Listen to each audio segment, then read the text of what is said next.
कि हजरत उमर के जीवन की एक बड़ी प्यारी घटना याद आ गई कि एक बार उन्हों का दुश्मन जो नाल दा बादशाह सी, नाल दे देश दा बादशाह सी, उन्हें हजरत उमर नूं खत्म करने वास्ते अपने एक गुलाम नूं भेजिया और उन्होंने कुछ इतर दिते, इतर कहते सेंट नूं, और नाल एक जहर की शीशी दी और यह गल कही कि पहला इतर दई, जदों इहदी स्मैल लैणगे सोहनी लगेगी, फिर नाल ही इतर विच जहर की शीशी रख दई।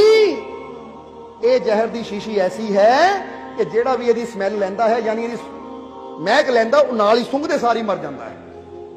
हजरत उमर की मौत हो जाएगी और नाल उस बादशाह ने कुछ धन भेज दिता और नाल एक कहते है गुलाम औरत नूं भेज दिता जो बड़ी सुंदर सी।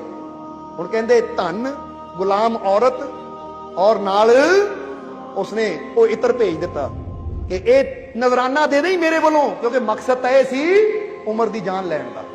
जदों ये गुलाम पहुंचा मदीने विच, हजरत उमर बारे पुछया कि तुहाडा बादशाह किथे है उमर, तो लोगों ने दसिया कि साडा बादशाह उमर वो तो फकीरां की तरह रहिंदा है, कहण नूं ही है मक्के दा बादशाह, पर रहिंदा फकीरां की तरह है, वो फलानी जगह बैठा है।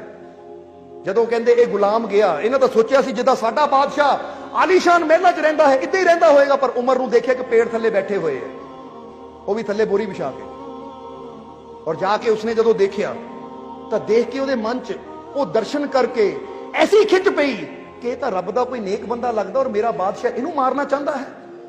जरा समझना सारे जी। ਹੁਣ ਕਹਿੰਦੇ ਉਹ ਗੁਲਾਮ ਦੇ ਮਨ ਚ ਇਦਾਂ ਦੀ ਭਾਵਨਾ ਪੈਦਾ ਹੋਈ, ਉਹਨਾਂ ਉਮਰ ਨੂੰ ਕਿਹਾ, ਹਜ਼ਰਤ ਉਮਰ ਮੈਨੂੰ ਫਲਾਣੇ ਬਾਦਸ਼ਾਹ ਨੇ ਭੇਜਿਆ ਹੈ, ਤੁਹਾਡੇ ਵਾਸਤੇ ਕੁਝ ਨਜ਼ਰਾਨਾ ਲੈ ਕੇ ਆਇਆ ਹਾਂ। ਤਾਂ ਉਮਰ ਨੇ ਕਿਹਾ ਕਿਹੜਾ ਨਜ਼ਰਾਨਾ? ਉਹਨੇ ਦੱਸਿਆ ਜੀ ਆਹ ਦੌਲਤ। ਉਹ ਕਹਿੰਦੇ ਮਸਜਿਦ ਨਬਵੀ ਬਣ ਰਹੀ ਹੈ, यानी हजूर ਦਾ ਮਦੀਨਾ बन रहा है, बहुत अच्छा है, इनू मैं कबूल करदा, ये मस्जिद बनाने के काम आएगी, क्योंकि उसले मदीने का काम चल रहा सी जिथे हजूर मुहम्मद की मज़ार है। फिर उन्हें किया मैं एक गुलाम लेके आया, यानी लड़की नूं कहा जाता है गुलामां नूं, ये लेके आया हाँ। हजरत उमर ने जदों ओदी तरफ देखिया तो देख के क्या सुभान अल्लाह, परमात्मा ने बड़ी अच्छी सूरत पैदा की है।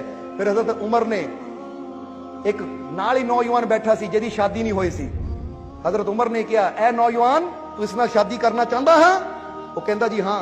कहते फिर जा, ये मैं तेरे इख्तियार च दिती, तेरा अज निकाह पढ़िया जाएगा, अज तो ये तेरी पत्नी है। वो गुलाम बड़ा हैरान रह गया, कहता मैं तो सोचा सी दा साडे बादशाह कोई चीज पसंद आ जाए मेरी, पर इन्हां दे अंदर तो कोई असर ही नहीं है। फिर उन्हें हजरत उमर ने किया होर की चीज है, उन्हें इतर पेश किया, कहता जी आ ओ इतर है जिहड़ा बड़ा कीमती है, एक बार कपड़े नूं लग जावे तो कपड़ा धो धो के फट जाता, पर इतर दी स्मैल ओदी महक नहीं जाती।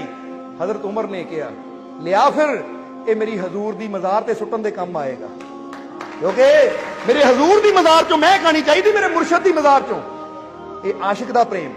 हुण जदों उन्हां देखिया अपने वास्ते तो रखिया ही कुछ नहीं, इन्ना रब दा प्यार करने वाला अपने मुर्शद नाल, तां ओहदे मन च इक्को ही गल आई, कहंदा इन्ना नेक आदमी हुण जे मैं जहर दी शीशी देवां, ये दुनिया तो चला गया तो फिर मैं तेरे हथों बहुत बड़ा पाप होएगा। इसलिए उन्हें की कीता, वो शीशी दिती। हजरत उमर कहंदे होर कुछ है? वो कहंदा जी आ शीशी है। कहंदे की है? वो कहंदा जी सच दसां इहदे च जहर है, ये जहर दी गंध लैण नाल ही, महक लैण नाल ही बंदा मर जांदा है। इसलिए हुण भेजिया तां मारन वास्ते सी, पर उन्हें गल किदां बदली कि ये भेजिया है ताकि जे कोई तुहाडा दुश्मन होवे, जेड़ा तुहानू लगे मेरा दुश्मन है, तो यह जहर तुसी ओनू दे के मार सकते हो। हजरत उमर ने हस के शीशी पकड़ी, कहते है एक मेरा सब तो बड़ा दुश्मन, अच्छा कीता तू जहर ले आया। वो कहता जी केड़ा तुहाडा दुश्मन है, क्योंकि जिथे तक तुसी मैनू नजर आते हो तुहाडा दुश्मन तो कोई हो ही नहीं सकता। वो कहते है लिया बहुत अच्छा है तू जहर ले आया। वो कहते जी दुश्मन केड़ा है? तो हजरत उमर कहते तू नहीं जान सकता, क्योंकि मेरा दुश्मन मेरे अंदर बैठा है, नफ्स, ये मन। तेरा गौर करना। कहते अच्छा होया नूं ले आया, ये दुश्मन का मरना जरूरी सी, और तू कहता है यदि महक लैण ने बंदा मर जाता। वो कहता जी हाँ। उन्होंने शीशी खोली, पी गए, बिस्मिल्लाह कह के रब दा नाम लैके शीशी पी गए। वो गुलाम का तो हथ पैर कंबण लग गए, जेदी महक लैण ने बंदा मर सकता, इन्ना शक्तिशाली खतरनाक जहर, वो पूरी शीशी पी गए, छोटी गई, ये तो हुण खत्म। हजरत उमर बैठ गए, चेहरा लाल हो गया, पसीना आना शुरू हो गया। और ये गुलाम डरना शुरू हो गया। 10-15 मिनट बाद हजरत उमर ने अखां खोलियां, मुस्कुराए, कहते डर क्यों रहा है, फिक्र ना कर, मैं अपने मालिक के विश्वास से जहर पीता है और मेरे मालिक की ताकत है जहर नालों बहुत बड़ी है।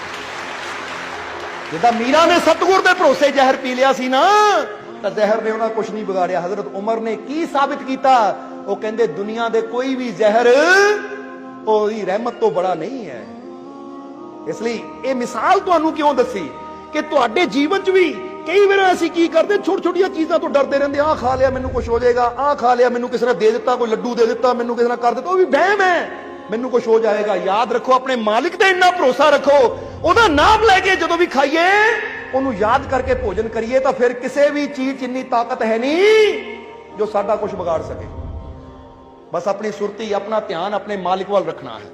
तो जिदा हजरत उमर ने कहा कि सब तो बड़ा दुश्मन तो मेरे अंदर है, तो तुसीं भी जरा सोचो ये गल नूं कि सब तो बड़ा दुश्मन कित्थे है। तुसीं कहंदे ओ गुआंढी मेरा दुश्मन, ओ फलाना इंसान मेरा दुश्मन, वो कहंदे सब तो बड़ा दुश्मन तो तेरे अंदर बैठा है। मन जो बहमा भरमा नाल जुड़ गया तो तेरा दुश्मन है, जो प्रभु के विश्वास नाल जुड़ गया तो यही तेरा मित्र बन जाता है।